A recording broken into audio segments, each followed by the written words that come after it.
ऐसा नहीं कहेंगे कि बॉलीवुड बिल्कुल ही नहीं चल रहा एंड सिर्फ साउथ चल रहा है, और ऐसा नहीं कहेंगे कि सिर्फ साउथ ही चल रहा है, you know what I mean. अब तो साउथ फिल्म्स भी हिंदी में आ रही हैं और ऑलरेडी हाँ। Dub. Audience cannot be fooled on the name of hmm. cinematic liberty.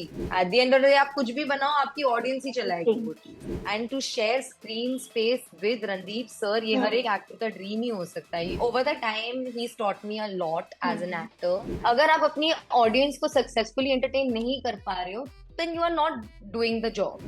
Before OTT कितने एक्टर्स थे जिनको सिर्फ मतलब मौका ही नहीं मिलता था।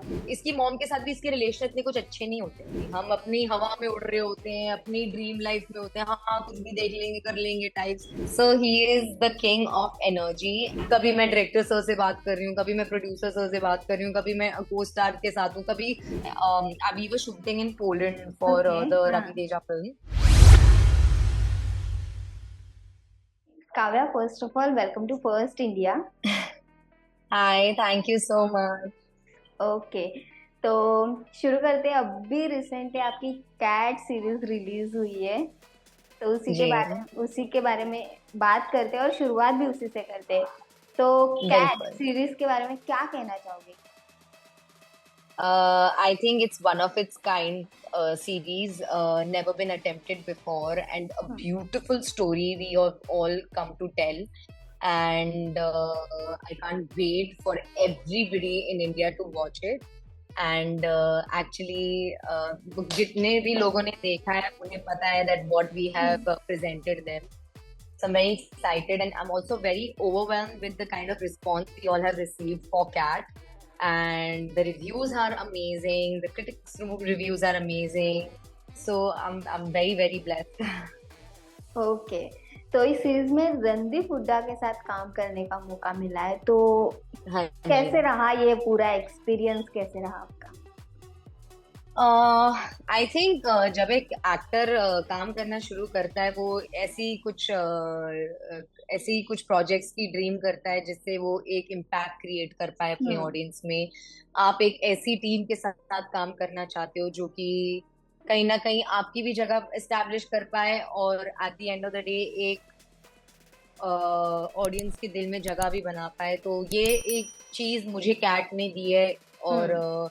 To be able to do a character and to share screen space with Randeep sir, ये हर हम्म। एक एक्टर का ड्रीम ही हो सकता है। Everybody knows he is one of the finest actors in the industry, and hmm. he's so underrated, and I think he should be overrated as an actor because he's brilliant at what he does. He's so dedicated and passionate and disciplined, and there is, I mean, throughout cat मैं सिर्फ उनसे inspire ही हुई हूँ इन सो हम्म। Many ways. तो ये एक blessing है as an actor कि आपको इतने एस्टैब्लिश एक्टर से इतना सीखने मिला, वो आपको एक मुकाम मिला जहाँ आप सीख सको हम्म। और एक स्क्रीन स्पेस शेर। शेयर कर सको। जी। तो उनके साथ कोई मेमोरेबल किस्सा या कुछ याद, या फर्स्ट इंटरेक्शन कैसे हुआ आपका? तो ये एक फनी चीज है, बट मेरा जो फर्स्ट इंटरेक्शन उनके साथ था, वो मेरा फर्स्ट टेक भी था। Like my first thing that I shot for Cat was hmm. My molestation scene, जिसमें मैं मोलेस्ट होती हूँ हाँ। From the character Monty, and he comes to save me. Hmm. और मेरे को उसमें ड्रंक एक्ट करना होता है, and I have to hmm. Push him, and I have to abuse him, and I have to like don't touch me you, and I have hmm. To abuse and stuff. तो मेरा interaction बहुत ही ऐसा सा था उनके साथ। But over the time he taught me a lot as an hmm. actor and also as a person। उन्होंने मुझे बहुत कुछ सिखाया है, तो I am very grateful. Okay. तो अभी जो ये ओटीटी का दौर अभी चल रहा है, लाइक थिएटर से ज्यादा लोग जी। ओटीटी प्रीफर कर रहे हैं, और अभी तो इस एरा के बारे में क्या कहोगे, सीरीज के बारे में? जैसे कि वेब सीरीज ज्यादा पसंद कर रहे हैं लोग कंपेरेटिवली फिल्म्स, तो ये जो दौर चल रहा है उस पर क्या टेक है आपका? यार ऐसा नहीं है कि सिर्फ ओटीटी ही पसंद आ रहा है, बात है कंटेंट की कि हम्म। आप ऐसा क्या लेके आ रहे हो आपकी ऑडियंस के लिए। Eight the end of the day ये जो इंडस्ट्री है वो एंटरटेनमेंट की इंडस्ट्री है। हम्म। अगर आप अपनी ऑडियंस को सक्सेसफुली एंटरटेन नहीं कर पा रहे हो, then you are not doing the job. चाहे वो आप थिएट्रिकल मूवी रिलीज में कर रहे हो या ओटीटी पे कर रहे हो। ओटीटी आजकल इसलिए चल रहा है because the content game is strong. आप अपने ऑडियंस को एंटरटेन कर पा रहे हो and people are bringing, and ये भी एक चीज है कि आप genuinely hard working new actors को वो एक स्पेस दे रहे हो, वो एक प्लेटफॉर्म दे रहे हो जहाँ की वो अपने आप को कहीं ना कहीं प्रूव कर पाए। बिफोर ओटीटी कितने एक्टर्स थे जिनको सिर्फ मतलब मौका ही नहीं मिलता था, यू नो। तो आई थिंक ये एक वो मौका लेके आया है ओटीटी प्लेटफॉर्म, जो कि हमारी इंडस्ट्री के लिए बहुत ही इम्पोर्टेंट था। Because I have seen so many of my contemporaries जिनको वो मौका नहीं मिलता, वो अपना घर बार दोस्त सब कुछ छोड़ के आते हैं, अपना शहर छोड़कर आते हैं कि वो कहीं ना कहीं अपना कहीं नाम या अपनी एक जगह बना पाए, पर कभी भी वो मौका नहीं मिलता था because for whatever reason. Okay, and I think OTT has built that kind of a status or stature for these kind of people. So I think it's beautiful. Okay, तो आपने फिल्मों में भी काम किया है और अभी आप सीरीज भी कर रहे हो, तो इस काम करने के तरीके में भी कुछ फर्क है या कैसे आपका एक्सपीरियंस कैसे रहा है? आई थिंक कोई भी हर project whether is for OTT या मूवी, उसका एक्सपीरियंस अलग ही होगा बिकॉज आप एक अलग टीम के साथ काम करते हो, आप अलग एक्टर्स के साथ काम करते हो, अलग डायरेक्टर्स, राइटर्स, अलग स्टोरीज पे काम करते हो, तो आपकी जर्नी कभी भी सेम नहीं हो सकती, कभी भी आप कंपेयर नहीं कर सकते। एंड ऑफ कोर्स मूवी में एक अलग टाइप की प्रोसेस होती है, वेब सीरीज में एक अलग टाइप की प्रोसेस होती है। वेब सीरीज में आप एक कैरेक्टर 8 एपिसोड्स के लिए पे करते हो एंड फॉरवर्ड, वेराज मूवी 1 घंटे की होती है, या 1 घंटे की 2-3 घंटे की होती है, तो आप एक बहुत छोटे लिमिटेड टाइम के लिए आप वो कैरेक्टर प्ले करते हो।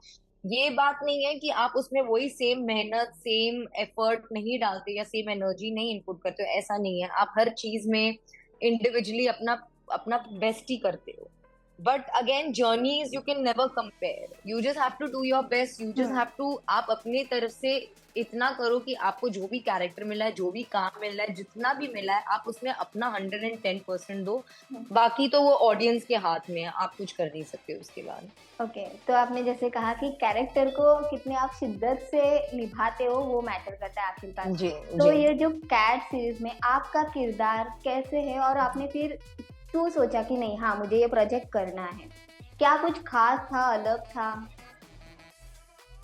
तो ये एक बहुत ही वाइल्ड क्रेजी कैरेक्टर है, जो कि फर्स्ट एपिसोड में ही एस्टैब्लिश हो जाता है, क्योंकि वो स्टेज पर जाकर गन चला देती है and she is like, she doesn't care about consequences, she is a 19-20 year old who is in her head a politician. Punjab की जो मेन पॉलिटिशियन है उसकी डॉटर है ये, इसके पास पावर है, पैसा है, फ्रीडम है, सो ना वो किसी की सुनती है, she does what she wants when she wants. तो ये एक बहुत ही इंटरेस्टिंग कैरेक्टर था मेरे लिए प्ले करना, एंड मैंने उसको उससे काफी रिलेट भी किया, जबकि क्योंकि मैं भी काइंड ऑफ ऐसी थी अपने कॉलेज टाइम में। I was a very carefree, wild, crazy child and did what I wanted when I wanted. So it was very interesting to play this character, and मुझे बहुत अच्छा लगा कि इसका जो ग्राफ है ना थ्रू आउट, कहाँ से ये शुरू होती है, ये वाइल्ड, क्रेजी, इमेच्योर लड़की से धीरे धीरे इसके लाइफ एक्सपीरियंसेस ऐसे होते हैं कि ये बड़ी हो जाती है। ये eight the end of the day अगर आपने सीरीज देखी होगी तो आपको पता चलेगा कि इन द एंड जब इसकी मॉम के साथ भी इसके रिलेशन इतने कुछ अच्छे नहीं होते हैं, but by the end of it उसके साथ ऐसी एक्सपीरियंसेस होती है, वो होता है ना कि एक रियलिटी चेक होता है आपके।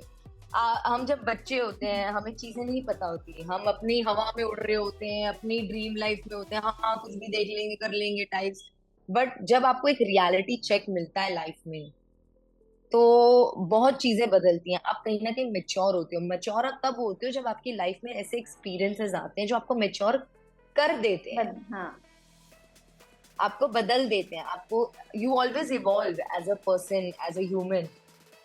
तो ऐसे इसके साथ इतने इंटरेस्टिंग चीजें होती हैं कि वो उसके पास कोई ऑप्शन नहीं होता बड़े होने के अलावा। तो आई थिंक वो जो उसका ग्राफ है एज अ कैरेक्टर, एंड मैं अपने कैरेक्टर के बारे में नहीं बोलूंगी, अगर आप पूरी कैट सीरीज देखोगे तो हर एक कैरेक्टर का इतना ब्यूटीफुल ग्राफ है, इतना ब्यूटीफुल इम्पैक्ट है कि कहीं ना कहीं कोई किसी से रिलेट करेगा, कोई किसी से रिलेट करेगा। तो I think that is what is so strong about CAT, कि हर एक कैरेक्टर का जो स्टोरी लाइन है वो एग्जीक्यूशन में इतनी ब्यूटीफुली आया है through out the series that वो तो अब सब बोल ही रहे हैं, रिव्यूज आप देख रहे हो।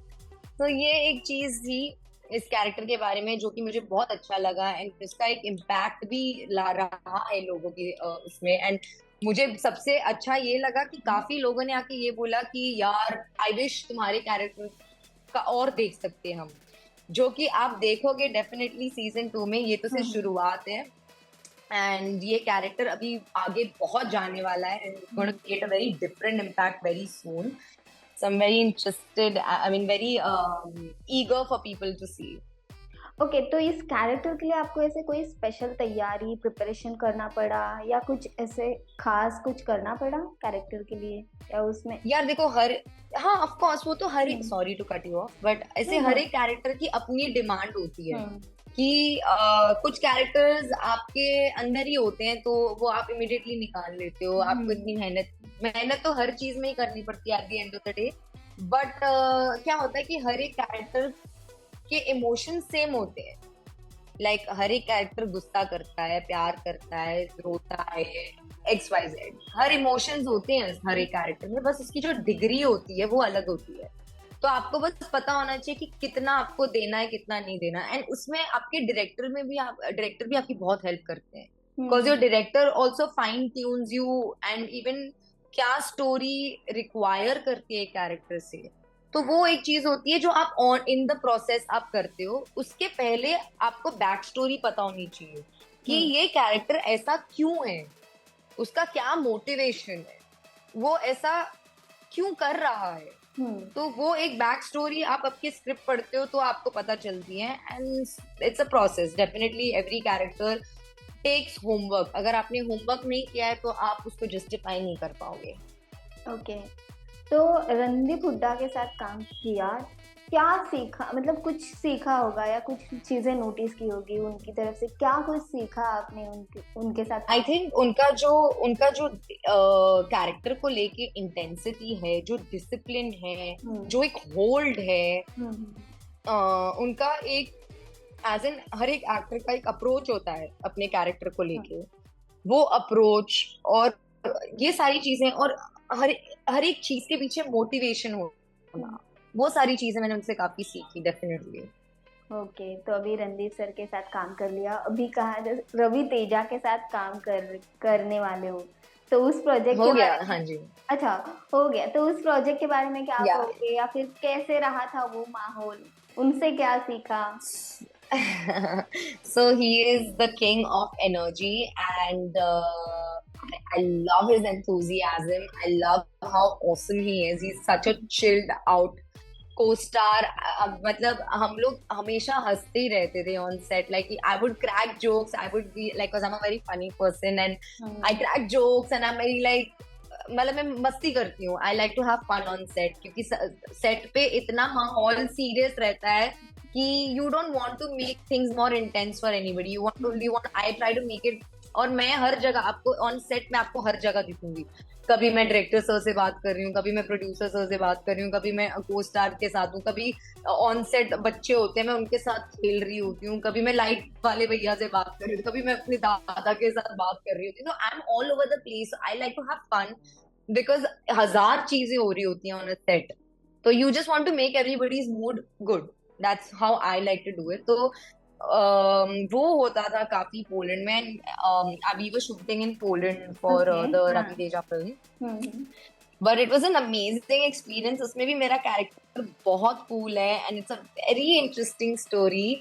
सो to shoot that was like another experience altogether 100%। Okay, तो आपने हिंदी फिल्म भी की है और तेलुगु भी कई फिल्में की है, और इन दिनों हमें देखने मिल रहा है कि साउथ वर्सेस बॉलीवुड ऐसे चल रहा है, हमेशा से काफी टाइम से चल रहा है कि साउथ की फिल्में चल रही है, बॉलीवुड नहीं उतना काम कर पा रहा है। उस पे आपका क्या टेक है, आपकी क्या राय है इस पे? यार ऑनेस्टली मेरी कोई राय नहीं है, ये सारा ऑडियंस का खेल है, हम्म। ऑडियंस को क्या पसंद आता है। ऐसा नहीं कहेंगे कि बॉलीवुड बिल्कुल ही नहीं चल रहा एंड सिर्फ साउथ चल रहा है, और ऐसा नहीं कहेंगे कि सिर्फ साउथ ही चल रहा है, you know what I mean. It's all about at the end of the day entertaining your audience, whether आप वो एक डब्ड साउथ मूवी से कर रहे हो या आप एक नेशनल लैंग्वेज में कर रहे हो, इट डजंट मैटर। अब तो साउथ फिल्म्स भी हिंदी में आ रही हैं और ऑलरेडी हाँ, डब। पैन इंडिया कैसे। So I think it's pan India, but it's all about entertaining at the end of the day. This whole industry is about entertainment. आप ऐसा क्या कर रहे हो 2-2.5 घंटे में या एक 8 एपिसोड्स में 10 एपिसोड्स में कि आपकी ऑडियंस एंटरटेन हो रही है। आप तो ऐसा उनको क्या नया लाके दे रहे हो, क्योंकि अब audience cannot be fooled on the name of cinematic liberty. You know what I mean? Because the audience is seeing world movies. They are seeing Korean films. They are seeing Turkish films. They are seeing so many different kind of content on OTT. And especially COVID के बाद जब लोगों के पास इतना time था चीजें देखने का, उसके बाद ऑडियंस की जो राय है वो काफी बदली है। तो you have to adapt as an industry. You have to slowly adapt to the wishes and demands of your audience. Because at the end of the day आप कुछ भी बनाओ, आपकी ऑडियंस ही चलाएगी वो चीज। So I think that is what matters. Okay, तो जो ऑडियंस है, तो कैट के रिलीज होने के बाद कैसे ऑडियंस का क्या रिएक्शन रहा, क्या आपके फैंस का कैसे रिस्पॉन्स था? It was mind blowing. I mean, I remember the entire team. We watched all our 8 episodes together, and we were all in tears. Because उसके बाद हमने सबने बैठकर रिव्यूज देखे हैं, हमने सोशल मीडिया पे रिस्पॉन्स देखा है, हमने क्रिटिक्स रिव्यूज देखे हैं। In Canada it is the top 6, अभी 6 पे चल रहा है CAT. So it's not only just in India but worldwide इसे तराशा जा रहा है। तो आई थिंक इससे बड़ी बात क्या होगी, आप काम ही इसलिए करते हो कि आप ये दिन देख पाओ। तो I think we were all so overwhelmed and I mean words नहीं है मेरे पास। we were speechless, we were like yes हमारी मेहनत सफल हुई, थैंक यू भगवान जी, थैंक यू ऑडियंस, बस इतना ही था। ओके, तो इन्हीं ऑडियंस के लिए अपकमिंग प्रोजेक्ट्स क्या कुछ लेके आ रहे हो? इस वक्त तो मेरी 3 मूवीज इन प्रोसेस है। I am doing 2 Telugu films, one Oru Peru Bhairav कोना which is with Sandeep Kishan. It's a V Anand directorial. And the second movie which I'm doing is, as we said, the Eagle movie, which is with Ravi Teja and Kartik Attamaneni's first debut as a director. And the third movie I'm doing is a Tamil movie which is Pichai Karan 2 with Vijay Anthony sir. So quite excited for that. And also in Hindi, I'm doing another web series with Raj and DK sir as my directors and Shahid Kapoor as my lead. Okay okay, तो इन fans के लिए क्या कुछ कहोगे जाते जाते? सबसे पहले तो मैं बहुत बहुत थैंक यू बोलना चाहूंगी मेरे सब फैंस को, और जिन्होंने भी, जो अगर मेरे फैंस नहीं भी है बट जो ऑडियंस है इन जनरल, उन सबको बहुत थैंक यू बोलना चाहूंगी कि आपने हमेशा मुझे इतना प्यार दिया, इतना सपोर्ट दिया, मेरे हर काम को हमेशा आपने अप्रिशिएट किया है। उस चीज़ के लिए थैंक यू, बिकॉज यही मेरा मोटिवेशन रहा है हमेशा के लिए, हमेशा से काम करने का, टू बी बेटर। तो thank you so much. And बहुत बड़ी बात होती है कि आपके एफर्ट्स रिकॉग्नाइज करे ऑडियंस, तो thank you so much and please keep loving and supporting me like this always. हमारी तरफ से भी आपको कैट के लिए ढेर सारी शुभकामनाएं और साथ ही आने वाले प्रोजेक्ट के लिए ढेर सारा प्यार ऐसे ही। Thank you so much, thank you my love, so much for joining us.